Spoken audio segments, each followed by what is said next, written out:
नमस्कार, मैं कमलेश कबीर आपका एक बार फिर स्वागत करता हूं इस नए एपिसोड में। आज के इस एपिसोड में हम बात करेंगे राहुल गांधी की या हम कह सकते हैं गांधी परिवार की। गांधी परिवार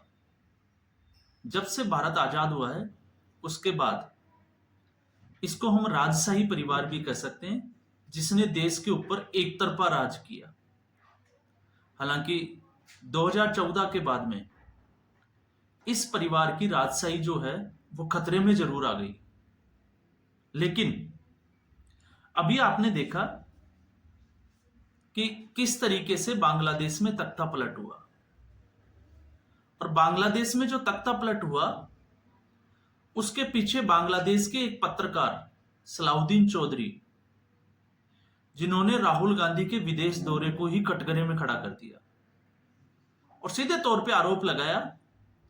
कि इसमें जिन लोगों ने तख्ता पलट किया उन लोगों से राहुल गांधी ने मुलाकात की थी। और ऐसा समय समय पर जो है वो कांग्रेस पार्टी के ऊपर आरोप लगते भी रहे। आपने देखा जिस तरीके से राहुल गांधी ने ट्रक में सफर किया, फोटो आई, और उसके बाद में जो है वो ट्रक यूनियन की हड़ताल शुरू हो गई। उसके बाद में हमने ये भी देखा कि जिस तरीके से दीपेंद्र हुड्डा ने पंजाब के एक किसान यूनियन के जो अध्यक्ष है उनसे मुलाकात की, और फिर उसके बाद में विदेशी दौरे पे गए। दौरे पे जहां सत्यनारायण अंकल से उनकी मुलाकात होती है, उसके बाद में वो वापस आते हैं और सब कुछ जो है वो अच्छा होने की बात कहते हैं, और उसके बाद में देश भर में किसान आंदोलन पार्ट 2 जो है वो शुरू हो जाता है चुनाव से ठीक पहले। और अभी भी आप देखिएगा, जब खिलाड़ियों ने प्रदर्शन जंतर मंतर पे शुरू किया था तब भी दीपेंद्र हुड्डा का नाम जो है वो उछला था, और अब जब विनेश फोगाट वापस आई है तो विनेश फोगाट को दीपेंद्र हुड्डा के साथ में आपने देखा होगा, जब वो गाड़ी के ऊपर जो है वो उनकी रैली निकाली जा रही थी तो दीपेंद्र हुड्डा उनके साथ थे। तो ये समय समय पे जो है वो ये चीजें सामने आती रहती है कि किस तरीके से कांग्रेस पार्टी जो है वो अपनी राजनीति करती है इन चीजों को लेकर। लेकिन सबसे बड़ी जो बात है वो ये आती है कि जब प्रधानमंत्री नरेंद्र मोदी की फोटो मेलिना के साथ जो है वो वायरल होती है, तो उसको लेके जो है वो कांग्रेस का इकोसिस्टम जो है वो चुटकियां लेता है सोशल मीडिया के ऊपर। उसको ट्रोल करने की कोशिश की जाती है, उसको शेयर करने की कोशिश की जाती है, और बहुत कुछ जो है वो उसके नीचे कैप्शन में लिखा भी जाता है। लेकिन अगर हम बात करें इस बार, जब इसी गांधी परिवार की, इसी कांग्रेस पार्टी के सर्वे सर्वा, चाहे वो सोनिया गांधी हो या फिर राहुल गांधी हो या फिर हम बात करें पंडित जवाहरलाल नेहरू से मोतीलाल नेहरू, उनका बकायदा जो है वो चरित्र हनन किया गया है। और इतना जो चरित्र हनन जो है वो शायद ही पॉलिटिकल इतिहास की, अगर हम बात करें राजनीति के इतिहास की, तो हमने ना देखा होगा ना सुना होगा। और ये हुआ है बांग्लादेश के रास्ते। बांग्लादेश के सलाउद्दीन चौधरी जिस मंच से जुड़े हुए हैं, ब्लिट्ज पत्रिका, उसमें एक लेख लिखा गया है, और आप चाहो तो उस लेख को जो है वो इंग्लिश में, ये पूरा लेख जो है वो लिखा हुआ है, आप जो है वो गूगल पे सर्च करके उस लेख को पढ़ भी सकते हैं। और जिस तरीके से उस पत्रिका ने जो है वो कांग्रेस पार्टी के, या हम कहें कि इस खानदान के पूरे धागे जो खोले हैं और जिस तरीके से चरित्र हनन किया है, उसके बाद में अगर कांग्रेस पार्टी का इकोसिस्टम और ये परिवार अगर इसमें जो है वो सामने नहीं आता है और अगर सफाई नहीं करता है, तो ये एक बड़ा सवाल जो है वो ये बन जाता है कि कहीं ये मौन स्वीकृति तो नहीं है। और दूसरा, उससे भी बड़ी बात ये होती है कि अगर जिस तरीके से मेलेना की जो फोटो है वो प्रधानमंत्री नरेंद्र मोदी के साथ वायरल की जाती है, और उसमें एक पत्रकारों की पूरी जमात जो है वो खड़ी हो जाती है और उसमें चुटकियां लेती है, मजे लेती है, तो आज उनको क्यों सांप सूंघ गया। और सबसे एक और बात इसमें एड ऑन कर देना चाहता हूं कि कांग्रेस पार्टी और ऐसे पत्रकार, वामपंथी विचारधारा वाले जो पत्रकार है, चाहे वो रवीश कुमार हो, अजीत उंजम हो, अभिसार शर्मा हो, या बाकी के और भी लोग, जब भी कोई विदेशी मीडिया में ऐसी कोई रिपोर्ट आती है, जिस तरीके से हिंडनबर्ग की रिपोर्ट को जो है वो मुद्दा बनाया गया, द गार्डियन को जो है वो मुद्दा बनाया गया, हमने समय समय पे देखा, तो इस बार उनको सांप क्यों सूंघ गया। जब एक पत्रिका में जो है वो इस तरीके का लेख लिखा गया। अगर ये लेख सही नहीं है तो उसको जो है वो क्रिटिसाइज क्यों नहीं किया जा रहा भारतीय मीडिया के थ्रू। तो इससे आपको पता चलेगा कि चाटुकारिता की हद क्या होती है और इसमें कांग्रेस पार्टी चुप क्यों है। और इसी पत्रकारिता की अगर हम बात करें तो सलाउद्दीन चौधरी के मुताबिक जो उन्होंने जो लेख लिखा है उसमें राहुल गांधी के बारे में जो लिखा, बड़ा ही विचित्र तो नहीं कह सकते क्योंकि इसके कयास जो है वो समय समय पर ऐसी बातें जो है वो उठती हुई जरूर दिखाई देती थी, लेकिन इस पे कोई जो है वो ज्यादा बड़ा डिस्कस नहीं होता था कि किस तरीके से उनका जो है वो अफगानिस्तान की प्रिंसेस नॉवल के साथ जो है वो रिलेशन, उसके बारे में एक पूरा जो है वो लेख लिखा गया है। हालांकि उनकी अभी जो है वो शादी हो गई है, लेकिन उनके साथ राहुल गांधी के रिश्ते कैसे रहे उसके बारे में भी लिखा गया। और सबसे बड़ी बात, पंडित जवाहरलाल नेहरू, जिनको इस पत्रिका में जो है वो रंगीन मिजाज दिखाया गया है और उनका रिश्ता सीधे तौर पे, क्योंकि हमारे यहाँ पे जो है वो बात जरूर चलती है लेकिन सीधे तौर पे लोग जो है वो कहने से बचते हैं कि किस तरह से माउंटबेटन, उनकी जो पत्नी थी एडविना, उनके साथ जवाहरलाल नेहरू के रिश्ते थे, उसका भी इस पत्रिका में उल्लेख है। और फिर भी कांग्रेस पार्टी चुप है। लेकिन बात यहां तक नहीं रुकती है, बात इससे थोड़ी आगे बढ़ती है। और आगे कहां तक बढ़ती है तो वो बढ़ती है वेरोनिका। और वेरोनिका कौन है? 1998 में जब सोनिया गांधी की पहली पॉलिटिकल रैली होती है, वेरोनिका, वेरोनिका जो कि एक स्पेनिश वास्तुकार बताया जाता है और राहुल गांधी की गर्लफ्रेंड। और इसमें ये बड़े, जिसको मैं पहले ही जिक्र कर चुका हूं कि एक दावे के साथ जिन्होंने भारत के जो उनके टूर हुए हैं, चाहे वो 1998 की सोनिया गांधी की जो पॉलिटिकल रैली थी उसमें उसको देखा गया। और सबसे मजे की बात जो है वो ये है कि इसमें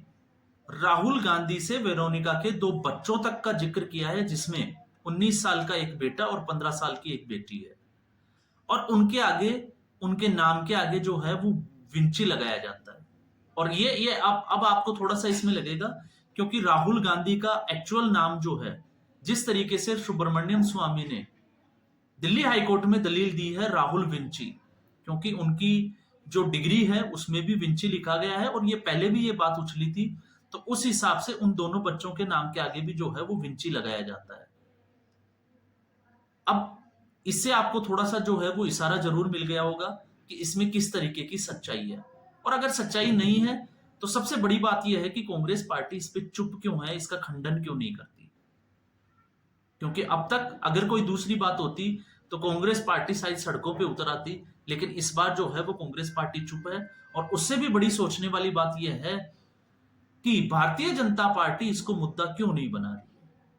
भारतीय जनता पार्टी का कोई एक भी नेता जो है वो इसके ऊपर बोलने को तैयार नहीं है, जबकि भारतीय जनता पार्टी के ही नेता सुब्रमण्यम स्वामी, और आपको ये भी जानकारी जो है वो थोड़ी सी हैरान कर देगी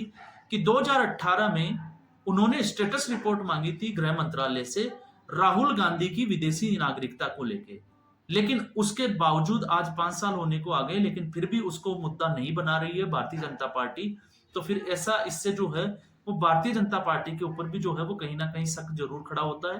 क्योंकि भारतीय जनता पार्टी को ऐसे मुद्दे पर जरूरी है कि उसको जो है वो पॉलिटिकली, जिस तरीके से कांग्रेस पार्टी और पूरा विपक्ष जो है वो मिलकर छोटी छोटी बातों पर भी जो है वो प्रधानमंत्री नरेंद्र मोदी को घेरने की कोशिश करती है, तो फिर भारतीय जनता पार्टी और उसके सहयोगी दल जो है वो इस मामले में इतने पीछे क्यों रह जाते हैं, ये एक जो है वो बड़ा ही चिंता का विषय है। इसके अलावा भी मैं आपको बताऊं, 2012 में भी जो है वो अफगानिस्तान की जो प्रिंसेस थी उनके रिश्ते को लेके संडे गार्डियन में एक जो है वो लेख जो लेख है वो छपा था। हालांकि उसको जो है वो बाद में दबा दिया गया था। तो ऐसी जो है वो समय समय पर ऐसी जो है वो, जिसको कहते हैं कि दबी हुई आवाजें राहुल गांधी को लेकर और इस पूरे खानदान को लेकर जो है वो समय समय पर बड़े बड़े खुलासे करने की कोशिश करती है, लेकिन इसको एक पूरे पॉलिटिकली नैरेटिव की तरह जो है वो दबा दिया जाता है। लेकिन इसी में अगर आप ये चीज देखिएगा, सलाउद्दीन चौधरी ने, आपको पता होगा, एक मीडिया चैनल के ऊपर आकर सीधे तौर पे उन्होंने कहा था कि कांग्रेस पार्टी खंडन कर दे, वो सबूतों के साथ जो है वो मीडिया के सामने आ जाएंगे। तो मुझे लगता है कांग्रेस पार्टी को जो है वो इसमें जो है वो खंडन करना चाहिए, ताकि राहुल गांधी की जो सच्चाई है वो सामने निकल के आए। और साथ में सोनिया गांधी का भी इस पूरे जो लेख है उसमें जिक्र किया गया है, एंटोनियो माइनो। ये नाम तक, क्योंकि ये नाम तो चलो अब भारत में जो है वो आपने पता ही होगा, संबित पात्रा ने जब एक्सपोज किया था तो उसके बाद में ये आम बात हो गई थी। लेकिन खैर ये पुरानी बातें थी। लेकिन जिस तरीके से बांग्लादेश में तख्ता पलट हुआ और उसके बाद में इस तरीके का लेख सामने आना, तो इससे आप समझ सकते हो कि इसमें राजनीतिक मुद्दा जो है वो कितना बड़ा है। और मैं ऐसा इसलिए कह रहा हूं कि कहीं वाकई में बांग्लादेश की तख्ता पलट के पीछे कांग्रेस पार्टी का हाथ तो नहीं है, क्योंकि शेख हसीना और भारत के जो संबंध जिस तरीके से मजबूती पे थे और जिस तरीके से बांग्लादेश जो है वो प्रगति के रास्ते पे था, और उसके बाद में इस तरह का जो है वो एक आरक्षण के मुद्दे को लेके और उसके बाद में तख्ता पलट हो जाना, और उसमें भी वहां के प्रधानमंत्री को जान से मारने की कोशिश करना, तो ये एक चीज तो समझ में आती है कि ये छात्रों का आंदोलन नहीं था, ये आंदोलन जो है वो कुछ और था, जिसमें चाहे हम कट्टरपंथी कहें चाहे कुछ भी कहें उसको नाम दें, लेकिन इसका इशारा जो है वो कुछ और था। और ऐसे ही प्रयास जो है वो भारत में भी किए जा सकते हैं, इसकी संभावनाओं को नकारा नहीं जा सकता। और ऐसा इसलिए क्योंकि आपने देखा होगा जिस तरीके से इस आंदोलन के बाद में छात्रों का आंदोलन होता तो आरक्षण तक सीमित था, लेकिन उसके बाद में जिस तरीके से हिंदू मंदिरों को जो है वो वहां पे तोड़ा गया। और उससे भी बड़ी आश्चर्य की बात यह है कि हमारे जो चारों शंकराचार्य अभी मुक्तेश्वरानंद, जो लगातार जो है वो प्रधानमंत्री नरेंद्र मोदी को कटघरे में खड़े करने की कोशिश करते हैं, ऐसे शंकराचार्य नहीं, ऐसे शुक्राचार्यों को साफ सूंघ जाता है जो हिंदुओं के या हिंदुओं के संरक्षण की बात तक नहीं करते हैं। लेकिन भारत में अगर किसी और किसी कम्युनिटी के साथ कुछ भी होता है तो यही शंकराचार्य जो है वो सामने आकर कुछ ना कुछ उल्टा उल्टा सीधा, जिसको हम कहें कि बयान देना शुरू कर देते हैं। तो ये स्थिति जो है वो बनी हुई है। इसके अलावा इस पत्रिका में और भी खुलासे किए गए हैं, लेकिन मैं चाहूंगा कि वो आप लोग जो है वो उस पत्रिका का जो ओरिजिनल लेख है वो गूगल पे जाएं, सर्च करें, वहां से उसको पढ़ें, तो आपको लगेगा कि किस तरीके से बोस्टन के एक एयरपोर्ट के ऊपर जो है वो भारतीय राजनेता को पकड़ा गया था ड्रग्स के साथ और केस के साथ, और फिर उसका नाम जो है वो राहुल गांधी के साथ जोड़ा गया था। उसकी क्या सच्चाई थी और क्या वो झूठ था उसमें, वो तमाम तरह की चीजें जो है वो हमें खोजने की कोशिश जरूर करनी चाहिए। आज के एपिसोड में बस इतना ही। उम्मीद करूंगा एपिसोड आपको पसंद आया होगा। वीडियो को लाइक करें, शेयर करें, चैनल जरूर सब्सक्राइब करें। धन्यवाद।